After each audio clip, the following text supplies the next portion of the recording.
வணக்கம். இது தமிழ் டயலாக் 2.0. நான் லாஸ்ட் வீடியோலயே சொல்லியிருந்தேன். தலைவி ட்ரிகர் ஆக போறாங்க அப்படின்னு சொல்லிட்டு. நான் சொன்னது வந்து, இங்க சாச்சனா இல்லன்னா வைல்டு கார்டா வந்தவங்க, இவங்க பேசுறதுனால தலைவி ட்ரிகர் ஆயிட்டு அவங்கள வச்சு செய்ய போறாங்க அப்படின்னு சொல்லிட்டு சொல்லியிருந்தேன். அப்படிதான் நான் பிரெடிக்ட் பண்ணேன். தலைவி ட்ரிகர் ஆயிட்டாங்க. ஆனா அவங்கள வச்சு செய்யல. இங்க வந்து ஆண்கள் எல்லாரையும் வச்சு செய்றாங்க. அதுக்கும் மேல போயிட்டு கிரியேட்டிவ் டீமையே காரி துப்புற மாரி தான் இருக்கு. ஆண்கள்லாம் நிக்க வச்சுக்கிட்டு யூசுவலா பார்த்தீங்கன்னா, இந்த கோடுக்கு நடுவுல ஒரு கோடு இருக்குல்ல, அது தாண்டுனோம்னா, இவங்க தானே டாஸ்க் குடுப்பாங்க. அதாவது ஆண்கள் அந்த பக்கம் வரணும் அப்டின்னா, இங்க இருக்கிற பெண்கள் டாஸ்க் குடுப்பாங்க. இப்ப பார்த்தீங்கன்னா, தலைவி வந்து சேர போட்டு உட்கார்ந்துகிட்டு ஒரு பக்கம் விசிறிட்டு இருக்கிறாங்க. ராணி மோடுக்கு போயிட்டாங்க தலைவி. ஒரு பக்கம் சாச்சனா, இன்னொரு பக்கம் அன்ஷிதா நிக்கிறாங்க. ஆண்கள் எல்லாரையும் பார்த்தீங்கன்னா, லைனா நிக்க வச்சுட்டாங்க. இதுல ஆண்கள் டீம் அப்டிங்கிறதுனால ஆனந்தியும் நிக்க வச்சிருக்கிறாங்க. ஸோ எல்லாருமே பார்த்தீங்கன்னா, கழுவி கழுவி ஊத்துறாங்க. ஏன்னா, வொர்ஸ்ட் பெர்ஃபார்மர் அப்படின்னு சொல்லிட்டு இவங்கள செலக்ட் பண்ணாங்க. அந்த வொர்ஸ்ட் பெர்ஃபார்மருக்கு டாஸ்க்கு அப்படின்னு சொல்லிட்டு, அவங்கள முச்சந்தில நிக்க வச்சுட்டு மத்தவங்க எல்லாரையும் காரி துப்ப விட்டாங்கல்ல, கழுவி ஊத்த வச்சாங்கல்ல. ஸோ தலை வந்து ட்ரிகர் ஆயிட்டாங்க. "என்னையா காரி துப்புறாங்க? இல்ல காரி துப்ப வைக்கிறீங்க?" அப்படின்னு சொல்லிட்டு, தலைவி பார்த்தீங்கன்னா, ஆண்கள்லாம் குச்சி வச்சுட்டு, இப்ப என்னெல்லாம் உள்ள இருந்துச்சோ வன்மம் மொத்தமா எடுத்து கொட்டுறாங்க. விஷால வந்து வச்சு செய்றத பார்க்கும்போது செமையா இருக்கு. இந்த கேம் ஆடுனா சூப்பர் அப்படின்னு தான் நான் சொல்வேன். சௌந்தர்யாவ பொறுத்தவரை. தலைவி வந்து விஷால் கிட்ட சொல்றாங்க, "நீனா எதுவுமே தைரியமா மூஞ்சிக்கு நேரா பேச மாட்டியா? எல்லாம் பின்னாடி போய் தான் கவுண்டர் போடுவியா?" அப்படின்றாங்க. செருப்படி டூ விஷால் அப்படின்னு சொல்லலாம். ஏன்னா, விஷால் அண்ட் சௌந்தர்யா இந்த 2 பேருக்குமே ஒரு தனியா ஒரு பஞ்சாயத்து ட்ராக் இருக்குல்ல. அத விஜேஎஸ் வந்து வச்சு செய்வாரு விஷால. இல்லன்னா அதுக்குள்ள ஏதாவது ட்விஸ்ட் இருந்துச்சுன்னா, அவன் சொல்றதுல உண்மை இருந்துச்சுன்னா, சௌந்தர்யாவ வச்சு செய்ய போறாரு அப்படின்னு பார்த்தா, கடைசியில வச்செல்லாம் செய்யல. அவருக்கு வந்து அறிவுரை கூட சொல்ல மாட்டான் அத. செய்ற மாரி, பூசுன மாரி பூசாம அப்படியே போயிட்டாரு. அதுல என்ன சொன்னாருன்னா, "வெளிய எவ்வளோ பெரிய பிரச்சனை இருக்கு தெரியுமா?" அப்படின்னு சொல்லிட்டு ஹிண்ட் குடுத்தாரு.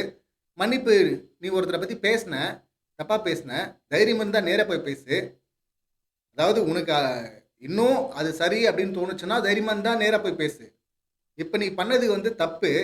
என்கிட்ட சாரி கேட்காத. எனக்கு அந்த சாரி வேணாம். உனக்கு நீயே மனசுக்குள்ள சாரி கேட்டுக்கோ" அப்படின்ட்டு அப்படி ஊத்தி மூட்டாரு அத. அது என்ன சம்பவம் அப்படின்னு சொல்லிட்டு ஹைலைட் பண்ணவே இல்ல. இந்த மாரி நெறைய ஹைலைட் பண்ணப்படாத சம்பவங்கள்லாம் இருக்கு.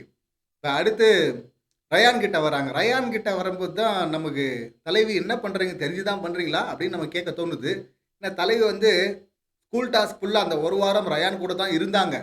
அதுக்கு முன்னாடி ஜெஃப்ரி, அதுக்கப்புறமா இப்ப ஜெஃப்ரி. நடுவுல பார்த்தீங்கன்னா ரயான் கூட தான் இருந்தாங்க. அவங்க சொல்றாங்க, "நீ என்ன இந்த ஷோக்கு எதுக்கு வந்த? ஜால்ரா அடிக்கவா வந்த? ஏய் ஜால்ராஸ்" அப்படின்னு அர்ணவ் சொன்னார்ல, கிட்டத்தட்ட அந்த மோட்ல சொல்றாங்க.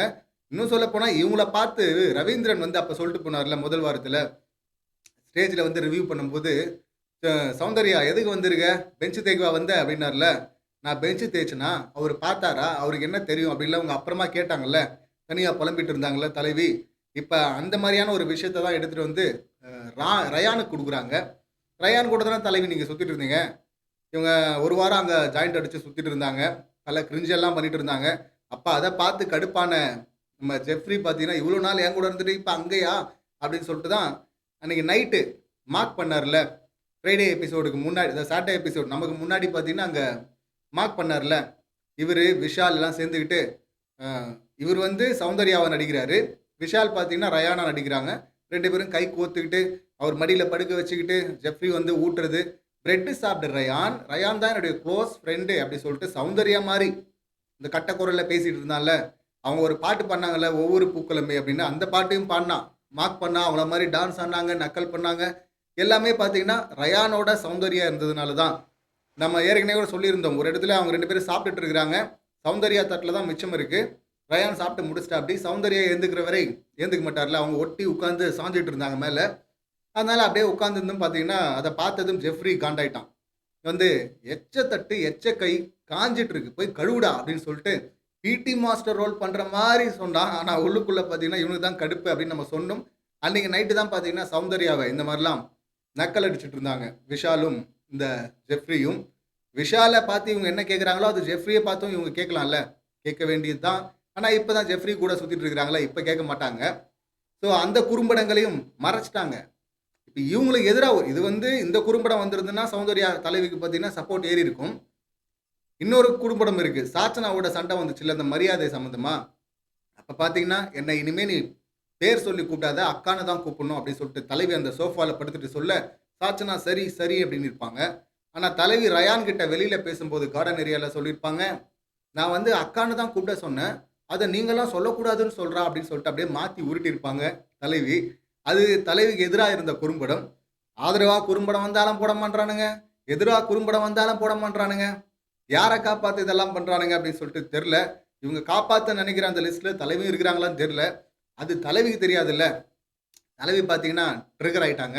ட்ரிகர் ஆயிட்டு தான் அடுத்து இவரு தீபக் கிட்ட போறாங்க.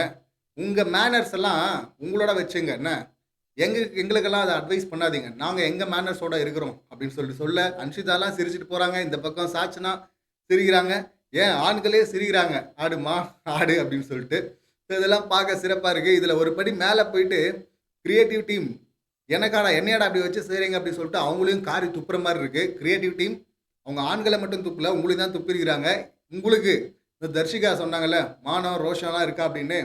உங்களுக்கு மானம், ரோஷம், வெட்கம், சூடு, சொரணை எல்லாம் இருந்தா இருந்தா இனிமேலாவது இந்த குறும்படங்கள், அக்கா ஆடுற ஜெஃப்ரியோட சேர்ந்து ஆடுற அந்த ஆட்டம், டான்ஸு இதெல்லாம் ஆதரவோவோ, இல்ல எதிராவோ எந்த குறும்படமா இருந்தாலும் அதெல்லாம் மறைக்காம வெளிய போடுங்கப்பா.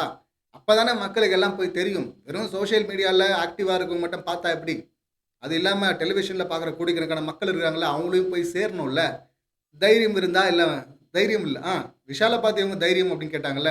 தைரியம் இருந்தா, மானம் இருந்தா, ரோஷம் இருந்தா, அந்த குறும்படங்கள்லாம் எடுத்து போடுங்கப்பா அப்படின்னு சொல்லிட்டு, தலைவி சௌந்தர்யாவின் சார்பாக நான் அந்த விழா குழுவின் சார்பாக சவால் விடுகிறேன் கிரியேட்டிவ் டீமுக்கு.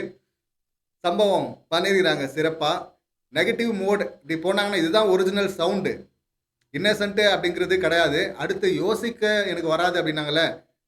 இது இவங்களா யோசிச்சு பண்ணியிருந்தாங்கன்னா, அதுவும் அவுட்டு.